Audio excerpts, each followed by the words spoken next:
Summary. SteamWorld Dig 2 is an action platformer created by the devs Image and Form, most popular for their other SteamWorld games. The game, also similar to its predecessors, is a mining adventure in which you search for your lost friend in classic Metroidvania style, killing enemies, buffing the shit out of yourself, and traversing new levels. You may be thinking, fuck, another goddamn mining indie game? Do we not have enough of this shit already? Well, have no fear, because this entry in the genre is not one to be taken so lightly. Gameplay. Since mining is what you'll be doing for 99% of this game, it better be good, and it is. It is exactly what you would expect if you played the last game and not really changed much. This is a good thing. It's fluid, it's simple, and it doesn't get boring, as the challenge and mysteries that you find as you dig deeper in the mines is something that keeps you wanting to play. So much so that I beat this game in one long play session because I enjoyed finding new shit all the time. Additionally, the game is no longer randomly generated, and so you will find the same areas as you return to the location, but it gives a sense of progression more so than it does boredom, as there's now more thought put into the actual mine layout. As you mine and collect jewels and shit, you continuously return to the surface to sell your jewels to a single bot that for some godforsaken reason has an unlimited amount of fat cash. This fat cash allows you to upgrade yourself, and upgrading yourself allows you to traverse the mines easier without wanting to put a fucking bullet in your brain. In fact, the simplicity behind the upgrades is one of the things I loved most in this game, as by endgame you're really thinking to yourself, how the fuck did I even want to continue playing this game without this one piece of gear? Although one complaint I have in regards to the upgrade system is that I generally never felt that sense of immediate strength when I upgraded or gained a new ability. Never a holy shit this is cool moment, other than one piece of gear that I won't spoil. Basically, if you've ever played a 2D Metroid game, this is the same shit in terms of upgrades. Many small upgrades that you come across at upgrade stations, with the addition of being able to use cogs that you find from puzzles to put into a large variety of abilities attached to these upgrades. Although in my opinion, Metroid's upgrades were a little bit more interesting than something like a fucking grappling hook or sticky bombs. Speaking of puzzles, this was by far my favorite part of the game and really kept it interesting. It allowed for the game to not really feel like you were constantly chasing after your lost friend or just blindly mining for cash, because it gave some variability to the game, as you had to think of your way through puzzles that were either required good timing or platforming skills or some actual thought to complete.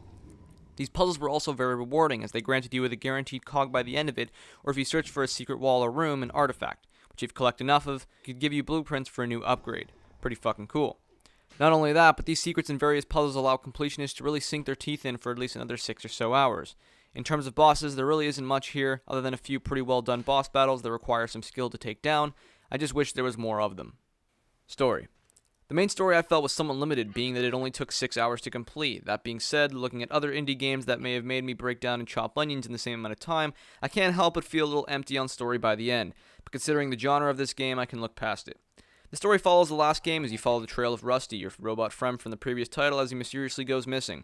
You meet a Navi-like character that I don't even remember the name of, who follows you on your quest to town El Shimashino that acts as the main hub of the game, where you can talk to citizens and sell and upgrade your shit. The town feels somewhat lively, with the citizens having a lot of dialogue based on the part of the story, but nothing that particularly interested me. The character development was pretty lacking here, with the exception of one occasion, in which I won't spoil for you, but I at least thought it was pretty cool. In the short span of the game, I didn't really feel much attachment to the main protagonist, but I am also a bit of a cold-hearted bitch, so there's that. Visuals and sound. The visuals of this game are great, and I really enjoyed watching the meticulous animation of the background, the characters, and even all the life in the mines. It gave the world a great sense of liveliness and was very crisp and dry looking, as it really sold me on that Wild West feeling it aimed for, while being a noticeable improvement over the first game. The sound is a similar story, styling itself after the Wild West while also varying in theme based on the area. The beat and tone can also change as you approach new areas, which was a cool thing that I noticed while playing.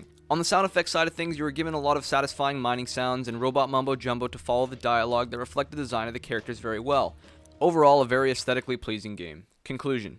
If you enjoyed the first game or any other Metroidvania titles, this is a must-buy, as it is the same deal with various improvements making the game extremely enjoyable. In addition, if you're a completionist, there's also something here for you with many collectibles and secrets to find. Overall, I would say the game is well worth it at its current price of $20 USD, although if you aren't willing to sink your teeth in, it might not be worth it until a sale with only 6 or so real hours of gameplay. Overall, I give the game a 4 out of 5, and it's pretty fucking good. I'd play it.